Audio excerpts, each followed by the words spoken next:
निहायत ही काबिल एहतराम जो आपके मुख्तलिफ फोरम्स के इलेक्टेड रिप्रेजेंटेटिव्स हैं, डिस्ट्रिक्ट बार के, पख्तूनख्वा बार काउंसिल के, सुप्रीम कोर्ट बार एसोसिएशन के, उन्होंने बात की और उनके बाद तो मुनासिब नहीं था कि मैं बात करता, लेकिन बाहर मुझे मौका दिया गया है। तो सबसे पहले तो मर्दान और सवादी के अलावा जितने भी मौजूद मेहमान यहां पर तशरीफ लाए हैं, चाहे वो इस्लामाबाद से आए हो, चाहे वो हजारा से आए हो, जिस इलाके से भी आए हो, मैं सवादी आमद पर आपको खुशामदीद कहता हूं और आप सबका शुक्रिया अदा करता हूं कि आप आज सवादी तशरीफ लाए हैं इस फंक्शन में। अहमद फारूक खान मेरे भाई हैं और उनसे एक बड़ा करीबी रिश्ता है। उन्होंने बात की कि मैंने अपने दौरे हुकूमत में पख्तूनख्वा बार काउंसिल के लिए जमीन अलॉट की थी और फिर उस पर एक बिल्डिंग तामीर की गई। और मैं अक्सर एम्बैरेस फील करता हूं जब वो बार बार इस बात का जिक्र करते हैं हर फोरम पर, यह उनका बड़ापन है। लेकिन जो बात मैंने उस वक्त कही थी वो आज फिर मैं दोहराऊंगा। आपके लिए वो जमीन और वो बिल्डिंग, वो आप पर एहसान नहीं था, बल्कि वो गवर्नमेंट ऑफ द डे का फर्ज था। और फर्ज इसलिए था कि 2008 के इलेक्शन से पहले पाकिस्तान में एक मिलिट्री डिक्टेटर थे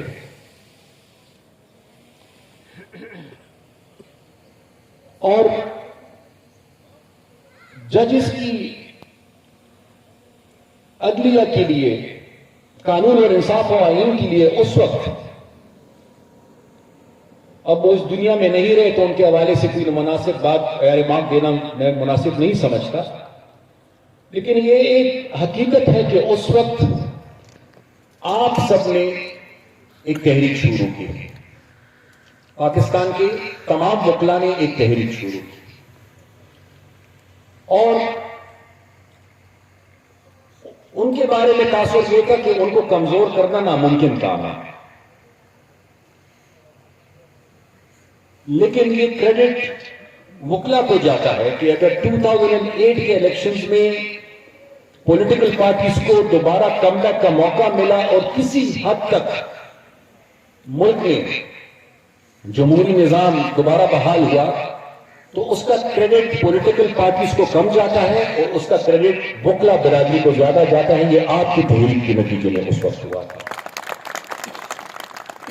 तो इसीलिए जिसकी भी हुकूमत थी उनका यह फर्ज था कि कम से कम आपकी तहरीक के नतीजे में जो पाकिस्तान का पॉलिटिकल लैंडस्केप बदल गया था, कम से कम जो आपकी बुनियादी और जायज जरूरियात थी उनको पूरा किया जाता है। एंड सेकेंडली, किसी भी पार्टी की हुकूमत हो, कोई भी पॉलिटिकल पार्टी हो, लेकिन अगर माशरे में इंसाफ नहीं होगा और इंसाफ दस्तयाब नहीं होगा तो कोई भी हुकूमत, कोई भी पॉलिटिकल सिस्टम, कोई भी जमहूरियत सर्वाइव नहीं कर सकती। और इंसाफ के निजाम को इंश्योर करने के लिए बार और बेंच जरूरी है। तो उस हवाले से भी आपके जायज मुतालिबात को पूरा करना वो मेरा फर्ज था। और पता नहीं जिंदगी में दोबारा मौका मिले या ना मिले, लेकिन अगर दोबारा मौका मिले तो मैं आज से कहता हूं कि मैं कोशिश करूंगा कि दोबारा उससे भी ज्यादा कर सकूं वकला के लिए जितना पिछले 5 सालों में हमने किया था। और फिर आपका शुक्रिया इसलिए अदा करना चाहता हूं कि जब वो बिल्डिंग कंप्लीट हुई तो उस वक्त I was not in office, मोहतरम परवेज खटक साहब चीफ मिनिस्टर थे। लेकिन ये आपका बड़ापन था, ये आप सबका बड़ापन था कि आपने सिटिंग चीफ मिनिस्टर को इनॉग्रेशन के लिए नहीं बुलाया, आपने एक फॉर्मर चीफ मिनिस्टर को इनॉग्रेशन के लिए बुलाया, ये मेरे ख्याल से और कोई नहीं कर सकता था, क्योंकि मेरे और बहुत सारे प्रोजेक्ट्स थे जिनकी इनॉग्रेशन मेरी हुकूमत खत्म होने के बाद हुई, लेकिन सिर्फ आप थे जिन्होंने मुझे बुलाया, आप थे जिन्होंने मुझे वो इज्जत दी, और मुझे आज भी वो दिन याद है और मुझे सारी जिंदगी वो दिन और वो लम्हा याद रहेगा इंशाअल्लाह। यहां पर सवाबी बार की नुमाइंदगी भी है। मेरे पास मेरे भाई आए कि जी आपने यहां पर सवाबी बार के लिए जमीन दी थी, आपने ग्रांट दिया था। वो तो मैं पहले कह चुका हूं कि पूरे पुख्तनख्वा में, मैं हजारा के भाई यहां पर बैठे, हालांकि हजारा में अनफॉर्चुनेटली पार्लियामेंट्री स्ट्रेंथ हमारी कभी भी नहीं रही, लेकिन उस वक्त एज चीफ मिनिस्टर मेरी कोशिश ये थी कि जिन एरिया से ट्रेडिशनली हम जीतते आए हैं उनको भी तवज्जो दूं, लेकिन उससे पहले उन जगहों को ज्यादा तवज्जो दूं जहां पर हमारी प्रेजेंस पार्लियामेंट्री नहीं है, ताकि कोई ये ना समझे कि हम सिर्फ उन इलाकों को तरजीह दे रहे हैं, उन बार्स को तरजीह दे रहे हैं जहां पर हमारी पार्लियामेंट्री स्ट्रेंथ है। अहमद फारूक साहब ने भी बात की कि जी हुकूमत ने बार काउंसिल के इंतखाबात के मौके पर ग्रांट्स दिए थे। मैं तो सिर्फ मौजूदा हुकूमत को ये राय दे सकता हूं, मशवरा दे सकता हूं, काम है गवर्नमेंट का कि वो ग्रांट्स दे, आपको सपोर्ट करें, लेकिन उसका टाइमिंग का जरा सोचना उनको चाहिए, टाइमिंग का सोचना चाहिए ताकि वो ग्रांट्स, वो सपोर्ट कंट्रोवर्शियल ना हो। अनफॉर्चुनेटली मेरे ख्याल से जो उन्होंने किया वो किसी हद तक इस टाइमिंग की वजह से वो कंट्रोवर्शियल हो गए। सदर साहब ने एक बात की और मैं यही चाहूंगा कि मैं उस पर बात करूं आपसे। उन्होंने ये कहा कि अभी रिसेंटली जो बार काउंसिल के इलेक्शंस हुए थे उसमें आप सब you are not on the same page. Obviously जमहूरियत है, आपने डिफरेंट कैंडिडेट्स को सपोर्ट किया, इंडिपेंडेंट कैंडिडेट्स थे, पॉलिटिकल पार्टी के बैक कैंडिडेट्स थे, तो ऑब्वियसली, लेकिन ये कि उसके बाद आप उन डिविजन्स को रहने नहीं देते। वो डिविजन्स वोट और बैलेट बॉक्स तक रहती हैं, और जब वो वोट का प्रोसेस मुकम्मल हो जाता है तो उसके बाद आप कोशिश करते हैं कि वो डिविजन्स ना रहे। मेरे ख्याल से दिस इज द स्पिरिट, इसी की हमें जरूरत है। और मेरे ख्याल से शायद पाकिस्तान की सियासी जमातों को और पॉलिटिकल लीडरशिप को आपसे सीखने की जरूरत है, क्योंकि हम तो एक दूसरे को माफ ही नहीं करते। इलेक्शंस की तलखियां, इलेक्शंस की डिविजन्स, वो इख्तिलाफात, वो चाहे 2 साल बाद इलेक्शन हो रहे हो, 3 साल बाद हो रहे हो, 5 साल बाद हो रहे हो, हम वो इख्तिलाफात खत्म नहीं करते, बल्कि वक्त के साथ साथ वो इख्तिलाफात बढ़ते जाते हैं। और उसके 2 नुकसान होते हैं। पहला नुकसान ये होता है कि तलखियां बढ़ती जाती हैं। जब तलखियां बढ़ती हैं तो आपका एक वर्किंग रिलेशनशिप डेवलप नहीं होता। जब आपका वर्किंग रिलेशनशिप डेवलप नहीं होता तो आप एक कॉमन एजेंडा पे मुत्तफिक नहीं हो सकते।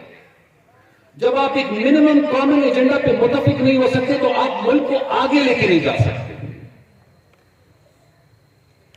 मैंने 1991 में सियासत के मैदान में कदम रखा और ये 2025 खत्म होने को है। सीनियर्स यहां पे बैठे हैं, इन्होंने मुझसे भी अच्छे दिन देखे होंगे, लेकिन ऑनेस्टली मैं आपको बताऊं, 90s का वक्त आज के वक्त से पॉलिटिकली बहुत अच्छा था। इख्तिलाफ था मगर एहतराम भी था, इख्तिलाफ राय भी थी लेकिन आपस में मिल बैठना भी था। अब वो हालात और वो माहौल नहीं रहा। अब तो मिल बैठना दूर की बात, अब हम एक दूसरे के वजूद को बर्दाश्त नहीं कर सकते। एंड अनफॉर्चुनेटली वो ट्रिकल डाउन इफेक्ट ऊपर से नीचे तक चला गया है। पॉलिटिकल लीडरशिप सिर्फ आपस में तकसीर नहीं है, पॉलिटिकल लीडरशिप ने पाकिस्तानी कौम को भी पोलराइज कर दिया है और वो पोलराइजेशन अब इंतहा तक पहुंच चुकी है। तो सिर्फ मेरे मानने या कहने से तो मसला हल नहीं होगा। मैं तो यही कह सकता हूं कि अल्लाह करे कि इस मुल्क की पॉलिटिकल लीडरशिप में यह एहसास पैदा हो, इतनी मैच्योरिटी आ जाए कि कम से कम कुछ मिनिमम कॉमन एजेंडा पे साथ बैठे जाए। सिर्फ अगर एक मसले को मैं ले लूं और वो टेररिज्म का है, तो आप देख लें कहां आज हम खड़े हैं। गालिबन 1979 में शायद आखिर में रूस ने इन्वेड किया था अफगानिस्तान को। If I am correct, I think it was 1979, and 79। और ये देख लें 45 साल, 45 इयर्स हमारी टेररिज्म से जान नहीं छूट रही और आज भी हम इस इशू पर मुत्तफिक नहीं है। आज भी उसका नतीजा फिर आपके सामने है। उस पर एक बहुत बड़ी बहस की गुंजाइश है, जिसके लिए आज ये मुनासिब मौका नहीं है कि मैं वो बहस शुरू कर दूं। लेकिन बहरहाल मेरा कहने का मतलब यह है कि पॉलिटिकल लीडरशिप को भी मैच्योरिटी दिखानी होगी और एक मिनिमम कॉमन एजेंडा पे मुत्तफिक होना पड़ेगा। आप तो बाहर हैं, यहां पर जुडिशरी की प्रेजेंस नहीं है। सदर साहब ने अभी मुझे कहा बैठते हुए कि मैंने आज बड़ा गुजारा किया है। अब पता नहीं कि आपकी वजह से गुजारा किया है या मेरी वजह से गुजारा किया, लेकिन उन्होंने कहा कि मैं अदलिया को बड़ा खींचता हूं, लेकिन आज मैंने ज्यादा नहीं कुछ कहा। तो आपकी बात ठीक है सदर साहब, गलतियां सबसे हुई हैं। गलतियां पॉलिटिकल लीडरशिप से भी हुई है, गलतियां एस्टैब्लिशमेंट से भी हुई हैं, गलतियां जुडिशरी से भी हुई है और शायद आपसे भी कभी हुई होगी गलतियां। लेकिन प्रॉब्लम यह है कि नंबर 1 हम अपनी गलतियों को मानते नहीं है। सेकंड इशू यह कि हम मानते हैं लेकिन फिर हम उनसे सीखते नहीं है। जिस दिन हमने अपनी गलतियों को माना सबने और उससे सीखना हमने शुरू किया, शायद हम बेहतरी की तरफ बढ़ने लगे। क्योंकि आजकल बहस बहुत जारी है कि जी independence of judiciary, independence of judiciary. मैंने कुछ दिन पहले भी ये बात की थी और मैं आज भी कहता हूं कि martial law, different martial laws ने भी इंडिपेंडेंस ऑफ जुडिशरी को मुतासिर किया, नो डाउट अबाउट दैट। कभी कभार शायद लेजिस्लेशन भी ऐसी होगी कि उसने भी जुडिशरी को किया होगा अंडरमाइन। लेकिन इशू यह है कि हम हमेशा एक्सट्रीम्स पे जाते हैं, हमेशा। और मेरा यह मानना है, शायद मैं गलत हूं और कोई मैं से इत्तेफाक नहीं करता तो मैं पहले से माजरत कर लेता हूं। मेरे ख्याल से सबसे ज्यादा नुकसान अगर जुडिशरी की इंडिपेंडेंस को किसी चीज ने पहुंचाया है तो वो जुडिशियल एक्टिविज्म ने पहुंचाया है। जुडिशियल एक्टिविज्म ने सबसे ज्यादा नुकसान पहुंचाया। अब मैं नाम नहीं लेना चाहता और वाकयात नहीं बयान करना चाहता, लेकिन अगर जुडिशियल एक्टिविज्म की वो इंतहा नहीं होती जो हमने पिछले कुछ सालों से देखा है, तो शायद आज माहौल कुछ और होता। बहरहाल मैं मजीद अब आपका वक्त नहीं लेना चाहूंगा। योजल बब्या सखिर किखबल मोरने जब तराश